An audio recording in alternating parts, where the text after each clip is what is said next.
Morning, good afternoon, America, and all of you who may be listening not only in America, but also the world, because we are the worldwide community empowerment group. It is October 24th. It's a great day, and the new WCEG welcomes you. This program is Issues and Answers, and my name is Norman A. Carter Jr. Wow, excuse me, losing my voice already. On your computer or smartphone, you can hear us or view us by typing in WCEGtalkradio.com in your browser, then hit enter. And on your next screen, click the live stream tab. On your smart TV, just click the YouTube icon and search for WCEG Network. Now, as I said before, WCEG stands for Worldwide Community Empowerment Group. Our programming goal is to leave you more informed and more empowered than you were before you tuned in. Our motto, we speak life to the community. Now, you may like us on Facebook and view us live and follow us on Twitter and on Instagram. All you have to do is type in at WCEG_talk_radio and at WCEG Network. Keep in mind the topics and opinions on Issues and Answers are those of me, Norman A. Carter Jr., and my lovely and esteemed guest, and not the WCEG Network. So please leave my boss alone. This is our show. These are my guests, and we are going to kick it today. First of all, I want to introduce to you my esteemed guests. First, we have the Honorable Jan Perry, and she's a candidate for the 37th Congressional District in California, which encompasses Los Angeles. And the esteemed and legendary Mr. William Mickey Stevenson. I know you've heard him. I know you've heard of him before. And I know that you've heard his music. Yes, indeed. And I'm going to give you a little bit of background on both of my guests before we delve into more deeper issues. First of all, Miss Perry and Mr. Stevenson, welcome to WCEG. Thank you. All right. I'm proud to be here. Glad to have you. Wish I had your voice. This is the Empowerment Station. In my tenure here at WCEG, I have seldom interviewed guests with resumes as extensive as those as what both of you have established. To actually complete reading your resumes, I would have to ask my boss for another half an hour. But let me introduce you to our audience with a few highlights from your resumes. Firstly, I would like to introduce to you Ms. Jan Perry. She is the United States Congressional candidate for the 37th Congressional District.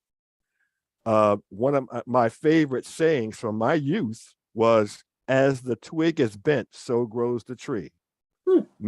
Ms. Perry states that children are the manifestation of their parents' aspirations. That's another way of saying it. And perhaps she will delve into that for us a little bit later. But let me try to give you a few highlights of her accomplishments.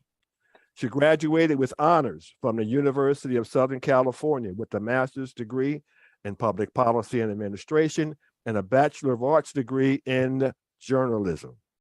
She was elected to the Los Angeles City Council representing District 9 and served for 3 consecutive terms from 2001 to 2013 and was president pro tem of the City Council, general manager of the Economic and Workforce Development Department of the City of Los Angeles from 2013 to 2018, executive director of the Infrastructure Funding Alliance from 2019 to the present day, and also the executive director of Shelter Partnership from 2021 to the present day. And secondly, but certainly not least, it is my honor to introduce to you Mr. William Mickey Stevenson. Now, Mr. Stevenson was America, not any particular company, he was America's first A&R man. And for those of you not acquainted with the music industry lingo, A&R means artist and repertory. I learned that from watching a little documentary on Motown today. In other words, all prospective talent had to go through him. He was like St. Peter at the gate. He formed a Motown studio band, the Funk Brothers, got them posted up here, from jazz musicians who performed in the Detroit entertainment venues.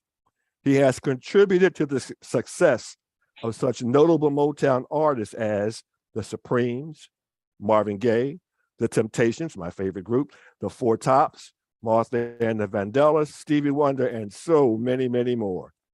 And a few of his hits are Dancing in the Street by Martha and the Vandellas, Nothing Too Good for My Baby, Stevie Wonder, It Takes Two, Baby, Marvin Gaye and Kim Weston, Try and Understand by Jay Soon, Pride and Joy by Marvin Gaye, and Beechwood 4, 5, 7, 8, 9 by the Marvelettes. He is the author of The A&R Man. He is working on two stage musicals that are possibly Broadway bound, the Azusa Revival and Sang Sister Sang. And according to Jack Ashford, Mr. Tambourine of Motown's Funk Brothers, when new musicians came to Motown and wanted to know who's the power, it was Mickey. And on June 16th of this year, Mr. William Mickey Stevenson was honored by being inducted into the Songwriters Hall of Fame at their 51st annual induction ceremony. Ms. Perry, Mr. Stevenson, again, welcome to WCEG. Thank you. Wow. Now, before we get into the nitty gritty, I'm sure many of our viewers and listeners may wonder why a candidate for the Congressional office of California and a Hall of Fame songwriter are with us together on this program. So I want to do something a little bit different. I want to begin with Miss Perry's campaign song written by Mr. Stevenson, and I believe performed by his wife, I believe. Yes. Right? Michelle. Michelle, yes. Do we have permission to play your song, sir? Absolutely. All right, we're going. Michelle, do we have permission to play the song? Ladies and gentlemen, here we go with Miss Jan Perry's campaign song written by Mr. William Mickey Stevenson and performed by his wife, Michelle.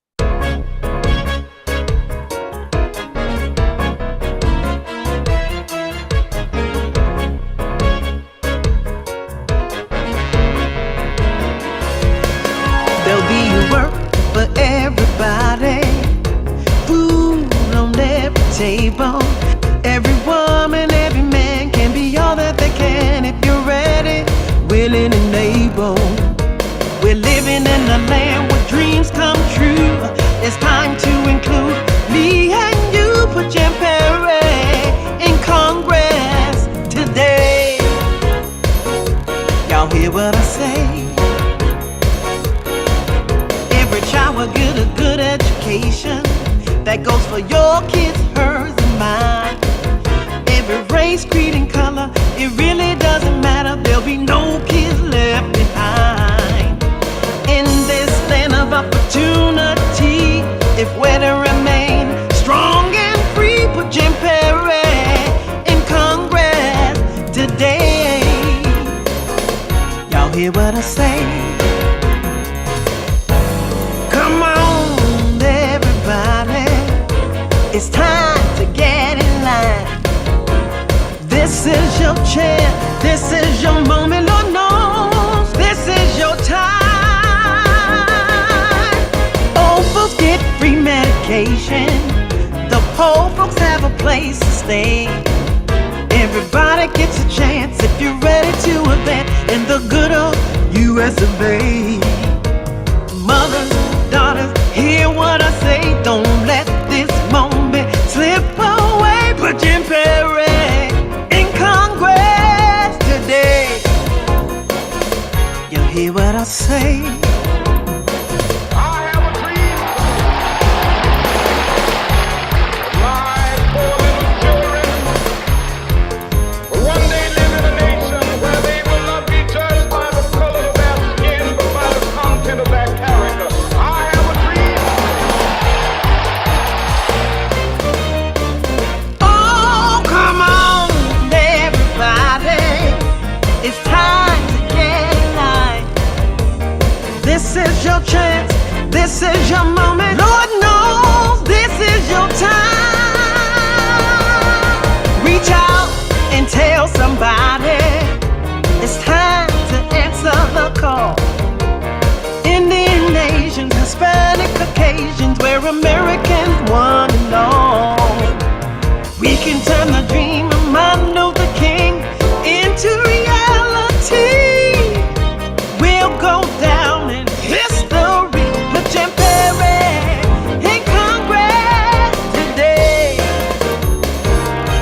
I tell you, I had to cut my face off because I'm telling you, I dance every time I hear that song. I tell you, that song has got it. It's got it. But the one thing that I like about this is that the song is both danceable, which a lot of us were bouncing, but it's also most of all informative. So, Ms. Perry, this question goes to you first. How closely does this song encapsulate your platform? Well, I think that Mickey and Michelle we spent a lot of time together talking about what I want to accomplish and what I've already done. But I think they're pretty familiar with my background, and I'm guessing that they selected issues or words to build the song on. Am I right, Mickey? Absolutely. Absolutely right. And was remarkable, the things that you have done. I mean, that was just I had to go back and rewrite about 3 times. I didn't want to make specifics, but I wanted to show where you were coming from altogether, which was more important. So I just kind of put it where any part you want to grab, she's on it. She's on it. And when you have daughters and you see where they're going, if we don't put Jan in there, we're going to have real trouble. I hear you. So Mr. Stevenson, how long did it take from the inception to the completion? Well, about a week, because after meeting with her and meeting with the people around her, I kept getting more, inspirational ideas. So the roughest part was I couldn't put everything in there. I wanted to put in, so I had to pick the things that I thought would represent a big, a broad scope, like the kids and the places and the people. And all the stuff she's done has been incredible. My wife was showing me the other day where she put it where people could walk comfortably in a certain area. She fixed that whole area where I said, they don't do that for us. Nobody does that for us. Right. You're lucky if you get across the street. You know what I'm saying? Yeah. You probably had the same problem I had in just trying to do her resume. And I said, we just don't have enough time in the program to do all of that. But I mean, and that's a compliment to you and your life of service. As I said, I've interviewed several candidates for political office, and seldom have I seen such a huge resume of doing significant things for the community. I just wanted to say to Mr. Stevenson that once this campaign is completed, I'm certain there will be a national demand for your creative services, sir. You better be like Dan Barry, or I'm not listening. I got to get a spiritual inspiration when I do stuff. It's not like just go do it. I have to have other forces get in my system to make me want to operate. Then once I get in, I just go all the way to the end. And after reading about her and seeing her and meeting her personally, very strong woman, I think is phenomenal. She's phenomenal. Yeah. I'm so glad that you never did become the next Jackie Wilson. I was watching I'd have been terrible according to Barry Boy. Yeah. I was watching that documentary this morning. Yeah. That was amusing. But yes, we have all benefited from that for years and years. Miss Perry. Yeah. Why are you the best congressional candidate for California's 37th congressional district? Well, I think I'm the best candidate because I bring with me 30 years of solid experience. I have been an elected official. I have been a general manager of economic and workforce development for the city of Los Angeles. I currently run 2 nonprofits, and I have a wealth of experience even prior to that and time in the private sector. I think I bring a 360-degree view at the local level, at the federal level, and everything in between about how government should operate on behalf of the people that we are sworn to represent. And I have a history of delivering services. As Mickey mentioned early on, I felt like people in South Los Angeles should have a place to relax, a place to bring their families.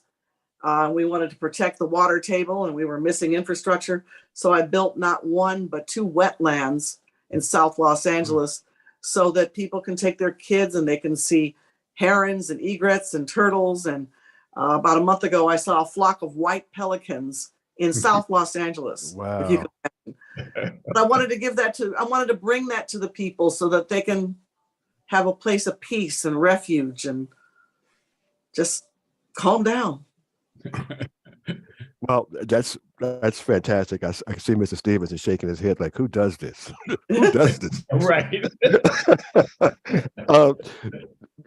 Leadership and focus on the issues of your constituency are important. Former Los Angeles County Council member and former police chief Bernard Parks endorsed you in part because of your belief in wraparound services. Could you explain that to our audience, please? Yeah, I represented Skid Row for 12 years. Skid Row was the area that, at least at the time, had the highest concentration of homelessness in the county. Now it has exploded, if you will, all over the city. And there are lots of people living in encampments on the street. So we are at a tipping point here in the city. I was always focused on getting people off of the street and into housing with services on site. Wraparound services means that you provide people with the services they need. It might be medical, it might be psychological, it might be, family restoration or reunification. It could be any number of things. A lot of people have addiction issues, they have mental health issues, they've been victims of violence. And so, you can't just put somebody in a room or put them in housing and say, okay, you're not homeless anymore. I know this is going to work out, because it isn't. They need a support system. And that's what I did. Fantastic. The winds of Santa Ana are blowing hotter and hotter each passing year. The warm winds and the lightning storms they bring are causing more devastating forest fires each year. Now, in October 2020, when scores of people were killed and thousands of acres of forest burned, former President Trump laughed in the face of California's governor and stated, "It'll start getting cooler, you just watch." He blamed the fires on poor state management, although 57% of the forests are federally managed. California only manages about 3% of the forest. As a congressperson, how will you combat this egregious contempt of life and ecology? Well, we have some infrastructure issues here with some of our providers of utility. And in some cases, some of those fires were triggered by lines down, things like that. So that's an infrastructure issue. We are also in a drought, so it's a water issue too.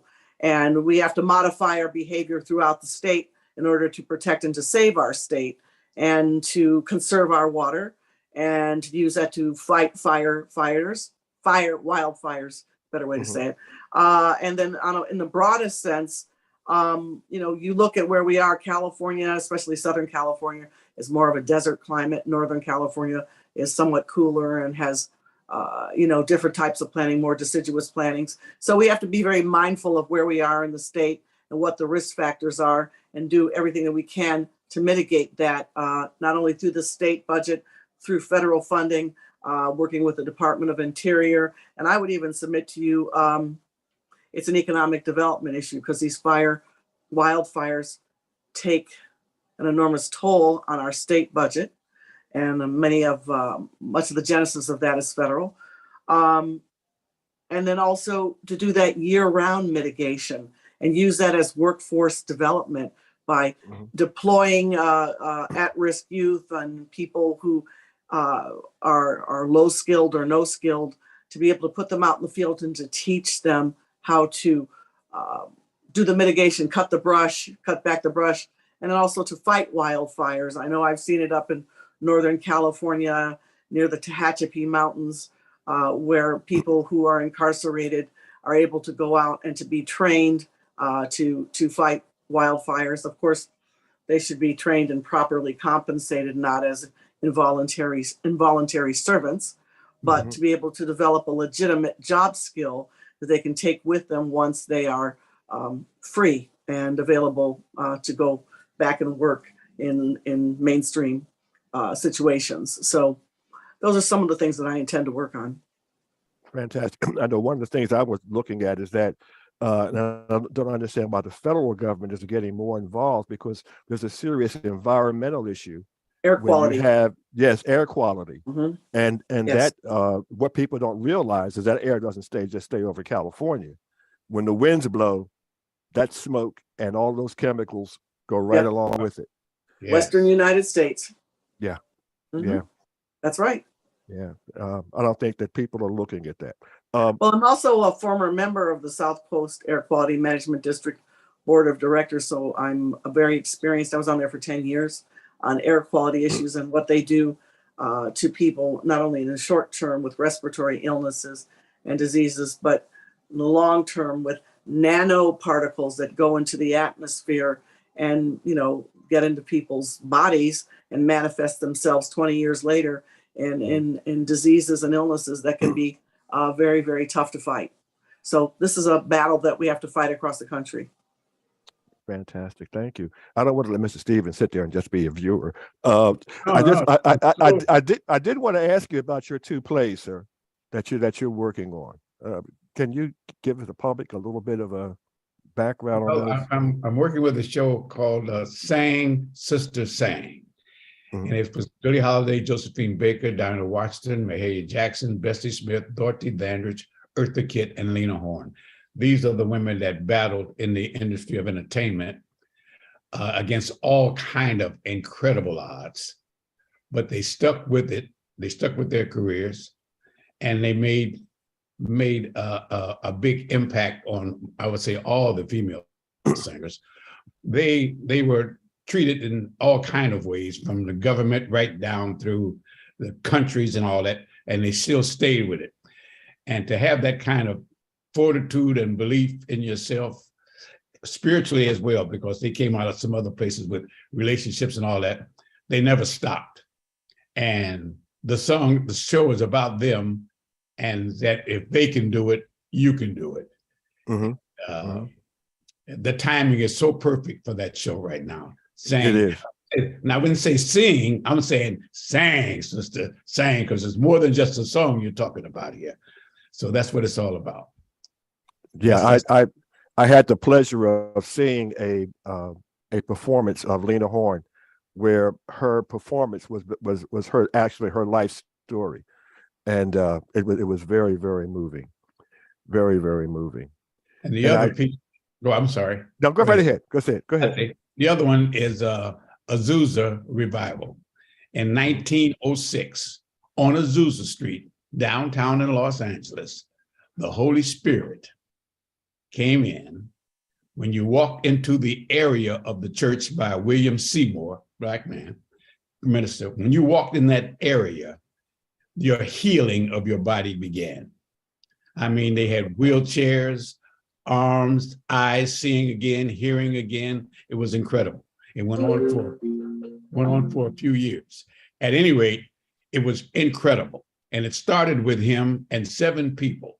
And it grew, the Pentecostals, from 7 to 700 million Pentecostals. So wow. I was asked to bring that story back, that moment back, shall we say. And so I'm doing it in a musical format. And okay. I told the people that asked me to do that the musical format, music will bring them into the theater. But yes. Now they see and hear the real story. And that's what that's about. Fantastic. Fantastic. I'll be looking forward to seeing that, and I hope you let us know and give us a little heads up so we can get the word out. Back to Ms. Perry just for a minute. Ms. Perry, you authored legislation to end the institutionalized practice of transporting homeless individuals to Skid Row. Mm-hmm. Now, on a bigger picture, this is not unlike Texas Governor Abbott's transporting Mexican immigrants to sanctuary cities. Mm-hmm. Is this a concern for Los Angeles? And if elected, would you support legislation to end what has been described as a global embarrassment for the United States? Yeah, that has been a global embarrassment, and it needs to stop. And it's abusive to the people who are being transported without, understanding what it is they were even trying to do. But what I was trying to do is hospitals at the time were dumping people on Skid Row and there was no discharge protocol in place at the time. So we had a number of people who got dumped, and sometimes they got dumped with the hospital identification still on their wrist in a gown, just sort of wandering and not knowing where to go. And it was caught on video a few times, so we were able to, trace it back. So I immediately introduced a motion to require that discharge protocols be in place, and that people have a very specific instructions on where they can be delivered, and that it needed to be confirmed, so that we didn't have more people just getting dumped on the street and wandering around without any protection or safety net. And that's why I did it. So you're right, it is very similar. Yeah, and I certainly hope that we get some legislation to stop this, because this is just absolutely terrible. I mean, I have visions of pre-World War II transporting Jews on trains to internment camps. This is exactly what it looks like. And, exactly. Yeah.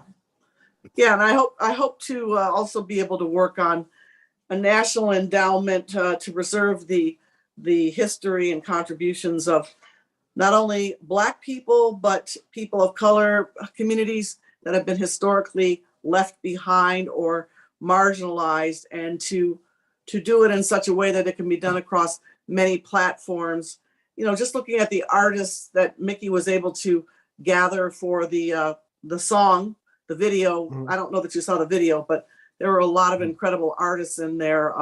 Louis Price, Verdine. Verdine White.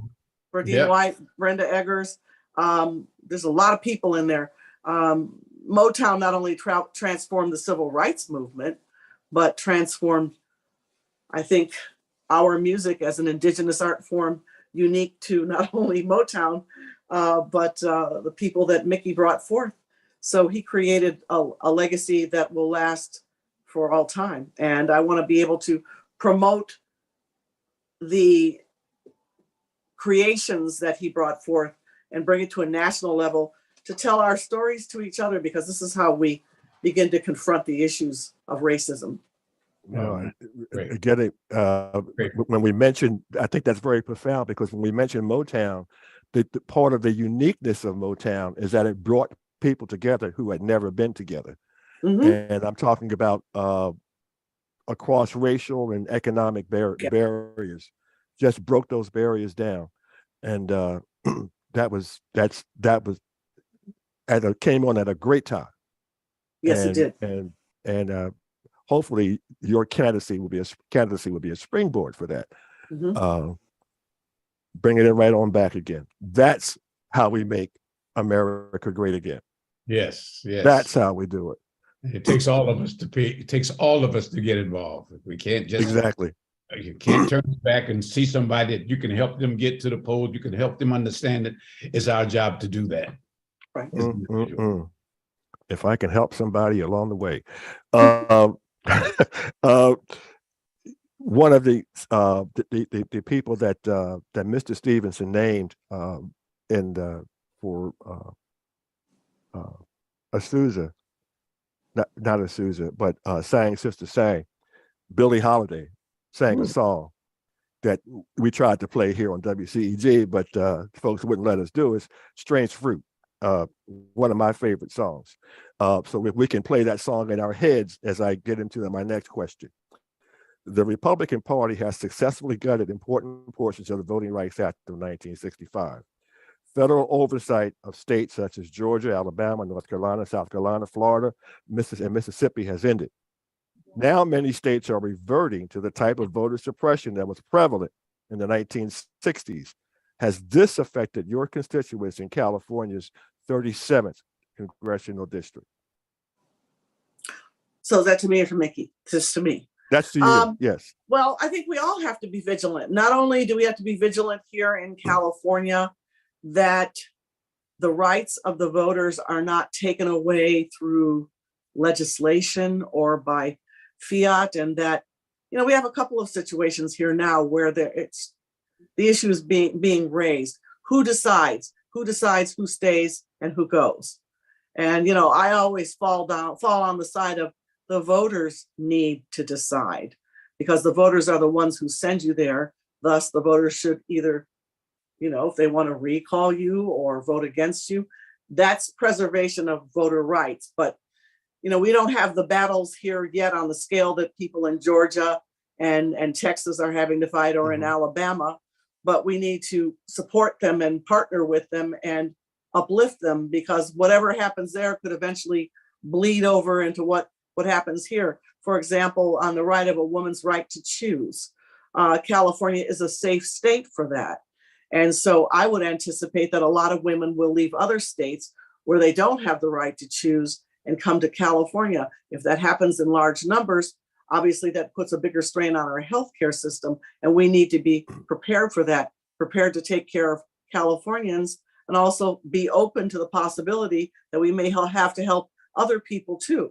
And then, you know, I don't want to drill down in the statistics on who this disproportionately affects, but I think you can assume that this, it's called Dobbs, which overturned Roe versus Wade, but this will disproportionately affect women of color, Black women, people who are financially in very challenging situations. And, you know, we can't push them aside. We're going to have to fight for them. We're going to have to codify Roe, which is on the ballot here, so that it can't be taken away in the future. Mr. Stevenson, go ahead. No, I say that's quite a challenge, quite a challenge. Yeah. And for her to have the heart and the drive to go after that, it's amazing, because the opposition is going to go crazy. Yeah. I mean, just absolutely crazy. They insist on making this thing work. It's so unbelievable. So I take my hat off to you, and I'm behind you 1,000%. I mean, it's just, I got daughters, you know, I don't want to hear this garbage. Pardon my language. Yeah.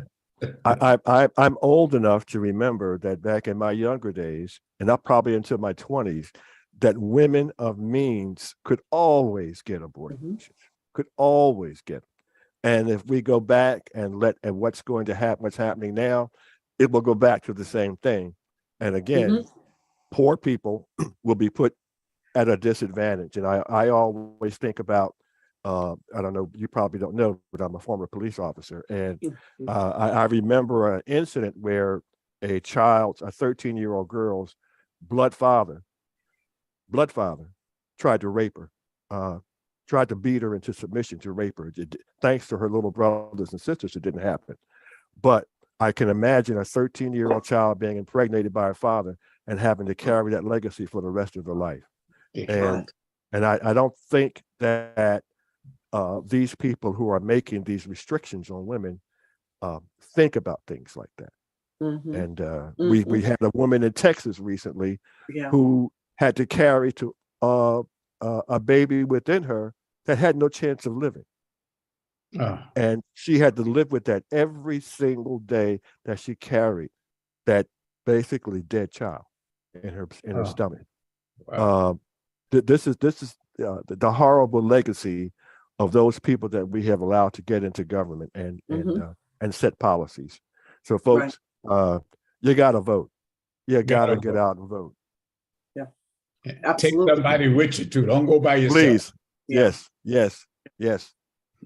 Absolutely. And don't take it for granted, you know, because we have a vote by mail county here in the county of Los Angeles, 100% vote by mail. And so it's very easy to sit down at your kitchen table, read the ballot, and just, you know, talk to your family, and everybody could sit down and do it together. Last Friday, we checked, and only 2% of the people who've received the ballots have voted. Wow. And I don't know how much easier you can make it, quite frankly, except to maybe come to your house and lick the envelope shut. Of course, let's hope we don't get to what they're doing over in Ukraine and marching people at gunpoint to the polls. That's terrible. You know, but this is, if we don't pay attention, we're going to be very close to that. While we're talking about voting, what are the early voting dates in Los Angeles? Well, we are in that period now of early voting now. Most people, I would say almost all the people who are registered to vote have received their ballots. They've been mailed to their place of registration, their home. And the sample ballot has been mailed, and the booklet explaining, who's on the ballot. I have a ballot statement in Spanish and English because I want to make sure that I'm inclusive and I reach out to everybody. And, people have all the material, so they can vote now and then seal it in their envelope, sign the back of the envelope, and they can mail it back now. In the next couple of weeks, the polling locations will open. In that case, you can take your ballot, fill it out, and then you can carry it in and you can put it in the box there, in a secure box for the ballots.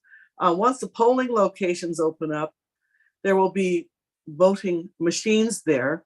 So for those who want to use the machines, they can actually ask one of the election polling place workers to help them if they're not comfortable, and you can vote directly on a voting machine. I think I'm going to write mine out and bring it in. Put it that's what I'm going to do. That way I know it's okay. Yeah. I'm going to speak on that about myself a little bit later. Are there many voter suppression issues on the West Coast and as here in the dirty South? Because we have it going on. I think it's probably more subtle here, and you would probably find it in areas like Central California, where there are people working as farm workers and things like that.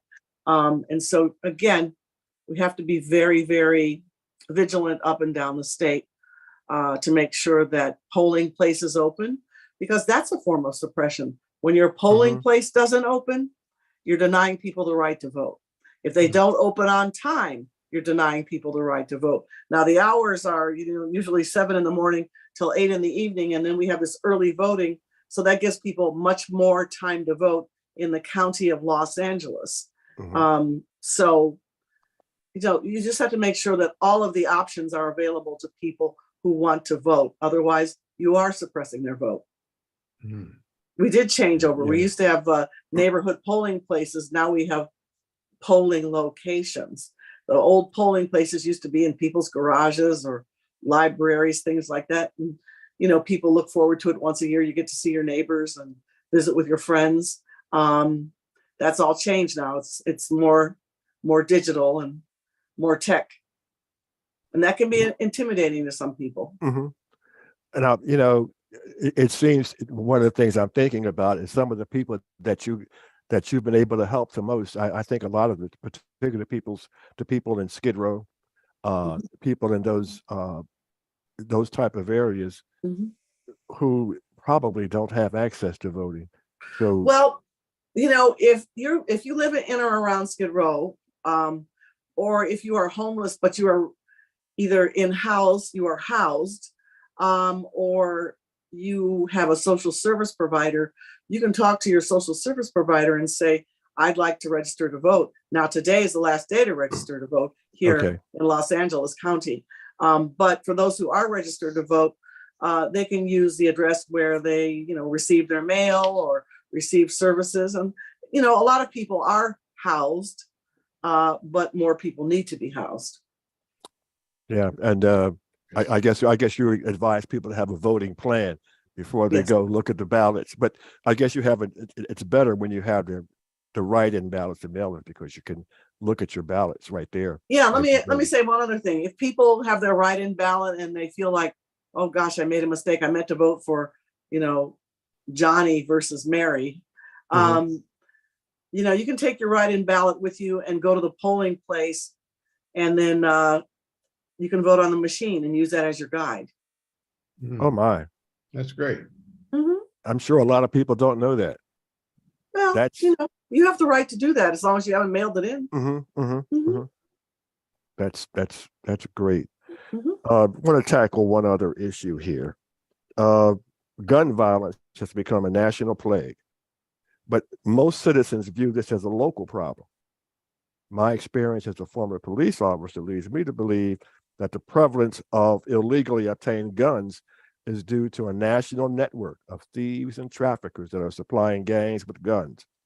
What do you feel is necessary to deal with this issue?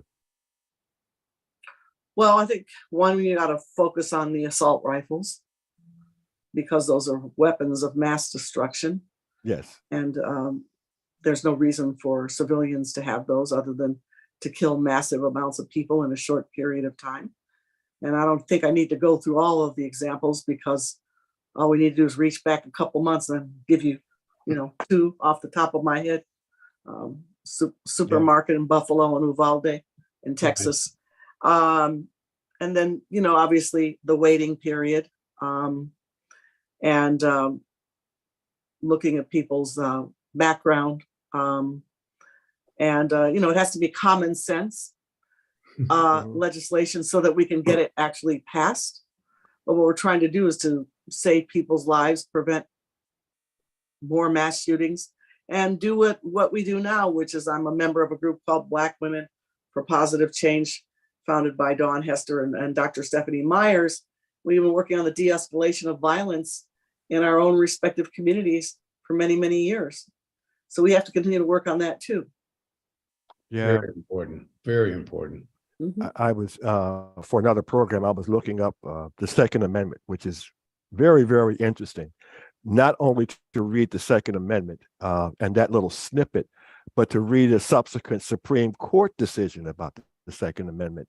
And there's a little phrase in there that everybody ignores. And it talks about, and I'm not quoting it exactly, but it's talking about the government should not infringe on people having reasonable weapons.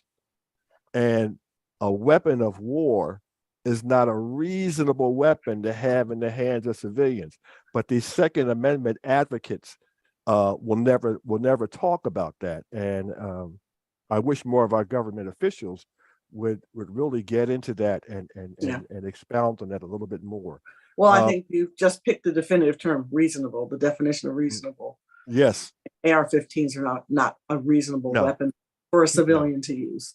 No, and they're not reasonable for defense because anyone who's been in the military knows that you can kill somebody 3/4 of a mile away with an AR-15 in the hands of an expert. So that's not a defensive weapon, that's an offensive weapon. Correct. And so we have moved into an entirely different area when we allow people to arm themselves with that. But I think that there's a very evil reason why these weapons are being allowed in the hands of civilians, and I don't think it's a good thing. Well, no, it's not. It's not. That's why we continue to work on this issue and produce the month of nonviolence with the Black Women for Positive Change, so we can teach people across the country about the ramifications of gun violence and why we all need to keep working on, putting this in check. The drafters of the Constitution and the Second Amendment, I'm sure, never anticipated the creation of semi-automatic weapons. Right. So, yeah. It was written at a time when muskets could only be fired accurately at 50 yards. Thank you. As we try to wind up here, probably on a little bit of a lighter note, but women with ambition, Ms. Perry, and authority are often criticized by men and some women whose minds are stuck in the MAGA past. Now, we have to pray for them and hope their minds shun the darkness and see the light. That being said, your campaign song has a brief interjection of "Hail to the Chief." Is that a hint? You better ask the creator. Or maybe that's his dream. Okay, that was well put together, my brother. That one's on him. Oh, wow. Look, I'm running for Congress. Let's stay focused. I am running for Congress. Let's not get it twisted. Yeah. I thought it was a nice touch. We're going to work on It's a very nice touch. Thank you, Mr. Mickey Stevenson. Yeah. But no, and I just want to say, when I run for office, I run for that office because I want to stay in that office and do a really good job. I don't jump from one job to the next because it doesn't serve our communities well if you have somebody who's constantly jumping. I need to stay there and get some work done. All right. Is that okay, Mickey? I love it. I love it. All right, thank you. Before we close out, I'd like to extend many thanks from WCEG to Dr. Stephanie Myers, the national co-chair of Black Women for Positive Change, in connection with making our esteemed guest available to us today. We thank her, and we definitely thank you. I would like at this time to probably set aside a moment for you to Ms. Perry to make a closing remarks or concerning your campaign. So it's really been a joy to be here today with William Mickey Stevenson. And I know that his wife, the vocalist, Michelle Fletcher Stevenson, is in the immediate vicinity. And so I think standing right here, it's giving me signals. He's right there, right there. So, and they're a wonderful couple. And I thank Dr. Myers for introducing me to them. I think it brings me that level of energy that I needed. And I want to be able to share this song and keep getting it out there more and more and more so people can feel that energy. This is a passion of mine to help people transform their lives and to take the tools and to walk in my own purpose and fulfill my purpose. We all answer to a higher power of some sort. And so we want to transform this district and hopefully this country for the better for as many people as we can possibly help. Homeless, unhoused, people who are housed, elderly, young people who have fallen behind in their studies, especially the little kids who were at home with their parents and they didn't have enough internet connection during the lockdown. We have to help everybody to catch up and to be able to get up and be able to go back to work and have a better future. And I want to say something to the millennials, because the millennials, we ask them to do all the right things, go to college, study, you're going to get a good job, you're going to get this, you're going to be able to move out of your parents' house one day, and none of that. Right. So right. I want to work hard for the millennials and the Gen Zs and the young people who come after that. And I want them to join me because we have a lot to learn from them too. Yes. Thank you. Thank you. Wonderful. And Mr. Stevenson, we're going to be closing out with your song, but do you have any closing remarks? Well, I'm sticking to the same line. Please get out and vote. Please, I am begging you. We need it. We need it. We need her. Let's make it happen. We shall. Thank you. Thank you. We shall. We thank you. This is time for that. I usually get into my little rant. It's about election, and it's going to be inclusive of some things in our program. So if you two would like to stick around, you may. I'll try to make this quick as we go out. But again, thank you so very, very much for, and I know that you're running Miss Perry in California, but a lot of the things that your platform your platform is about have national consequences for all of us, wherever we might live. And as Mr. Stevenson eloquently said, it takes all of us. It takes all of us. And we have to stop compartmentalizing what we want to support. And we really need to all join together and end this madness that is threatened to end what we consider this American dream. Let the dream stay alive. Thank you. I just made that up. Yeah. As I get in before we close out, I just like to have a few remarks here. America, we are in the midst of the craziest election season this country has faced in decades. All of this is the direct result of voter apathy in 2016. That apathy resulted in the lowest turnout in 20 years. Only 55% of eligible registered voters voted. That turnout gave us Donald Trump as president of these United States. Do you remember the French president and others snickering at Trump because of lack of decorum at the G8 conference? But do you remember the Unite the Right rally in Charlottesville, Virginia in 2017? That was not a laughing matter. Hundreds marched with torches reminiscent of Nazi Germany, shouting, "Jews will not replace us," focused on honoring the Confederacy's first insurrection that led to the Civil War, that brandished their insurrection flag and killed a woman who was peacefully demonstrating in opposition to their desire to make American policies racist again.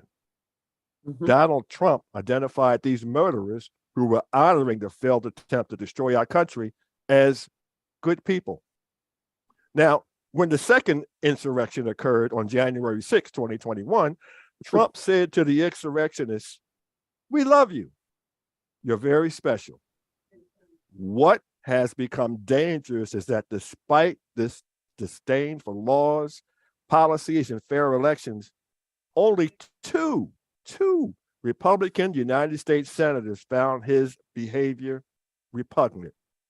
147 Republican congresspersons sided with Trump in an effort to overturn the results of the 2020 election. That's voter suppression on a grand scale. Yep. Right. But 61 federal judges in separate cases filed by Republicans found that the 2020 presidential election was fair and there was nothing fraudulent occurring. Now, in order to control future elections, Republicans are supporting candidates who are focused on controlling the results of future elections by decertifying election results with which they do not agree. That's happening. This is horrendous. Our democracy is up for vote. You have often heard me say that we should be sophisticated and informed enough not to make decisions, our election choices based solely on a particular political party. Normally, I find that lazy and irresponsible. Issues matter. Character matters.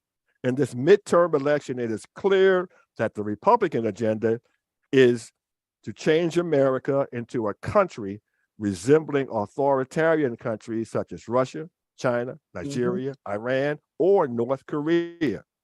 Fair elections will become a thing of the past. Voting rights will become a thing of the past. Women's rights will become a thing of the past. Healthcare will be limited to a select few. Social Security, Medicare, and Medicaid will be phased out. These are not exaggerations. 8 hospitals here in Georgia have closed in recent years, while the Republican governor refuses to accept billions of dollars in healthcare funding. People are suffering and dying because this callous Republican policy of refusing health care because the program was authored by an African-American president. That's the real tip. Today, we interviewed Ms. Jan Perry, who is campaigning to be the congressional representative for the California's 37th Congressional District.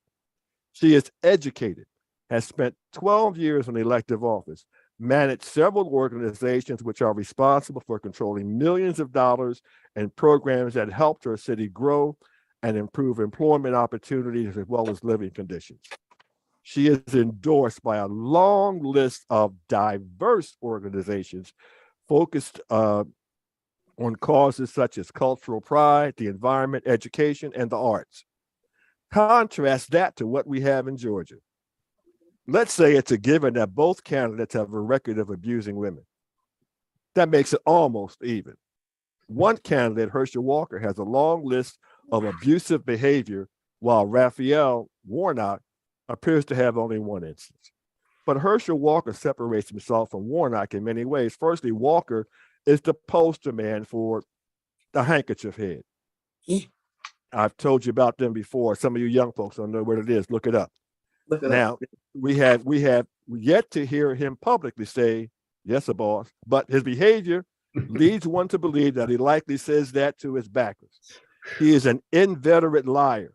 He speaks English as if it's a foreign language, although he has spent 4 years in college. He has no record of supporting any civil rights legislation. He has no record of leadership. He lies about recovering from a mental illness. He carries a badge and fantasizes about being a real policeman. Firstly, although he was a resident in Dallas, Texas, Donald Trump picked him to run for senator in Georgia.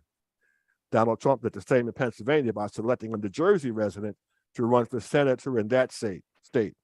Both Walker and the Pennsylvania candidate are Trump loyalists who find nothing wrong with the insurrection, support Trump running for the presidency in 2024, and support the denial of abortions to women who are raped or are victims of incest. Neither offer programs for supporting those women should they have babies they do not want. There are evil people in this country who are focused on making living uncomfortable for minorities, women, and people coming to this country fleeing abject poverty and murder.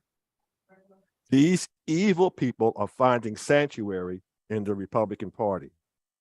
Presently, the Republican Party is full of eunuchs who are mentally castrated by Donald Trump. They are an aberration of what the Republican Party once represented.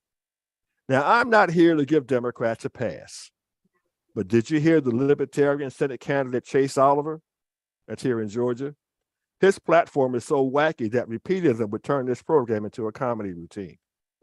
As far as the Democrats go, they need to groom candidates from places other than that well of mediocrity they seem to be using. Not speaking of my current guest, believe me. A candidate such as Nikita Hemingway, who is a candidate for Agriculture Commissioner for Georgia, or the aforementioned Jan Perry, are extremely qualified candidates who seem to be receiving only tepid support from the Democratic Party. These are the candidates we need to get behind with our votes, our words, and even our dollars. Otherwise, the Donald Trumps, Herschel Walkers, and Greg Abbotts will drive this country into an abysmal existence. If you can walk and stand, vote in person. Don't be lazy. If you must obtain and properly fill out an absentee ballot, do that. But vote intelligently. Hold your elected officials accountable. Vote them out if they're not being responsible to your needs. Ladies and gentlemen, I thank you so much for joining us here on WCEG, and I want to close out with this.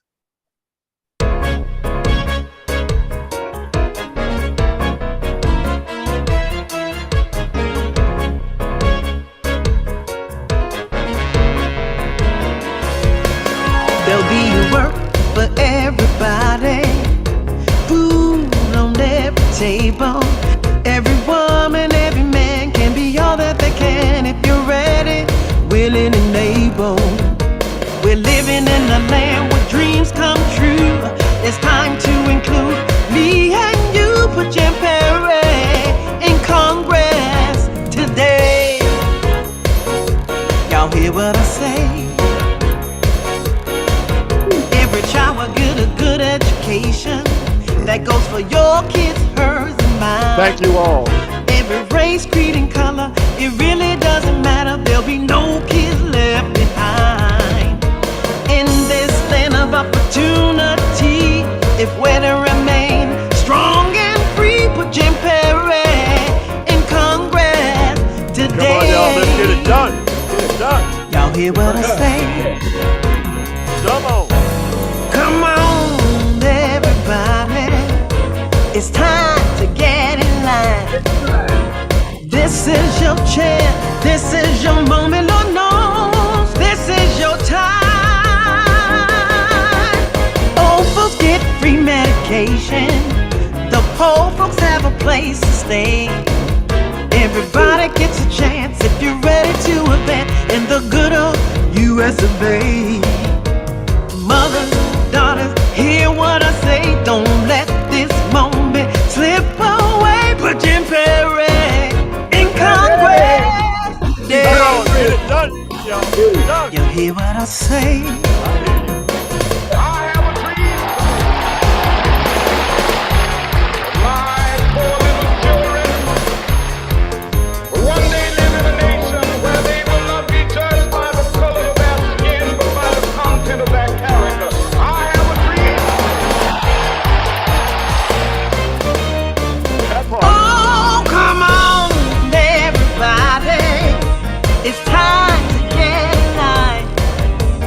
This is your chance, this is your moment. Lord knows this is your time. Reach out and tell somebody it's time to answer occasions where Americans want to know. We can turn the dream of Martin Luther King into reality. We'll go down in history. Put Jim Perry in Congress today. Put Jim Perry in Congress today. Y'all hear what I say? A vote from everyone will help us get it done. Put Jim Perry in Congress. Put Jim Perry in Congress today. Absolutely. Thank you so very much. Thank you. Best of luck to you both. Thank you. Thank you. You're welcome. Bye, Nikki. Bye-bye.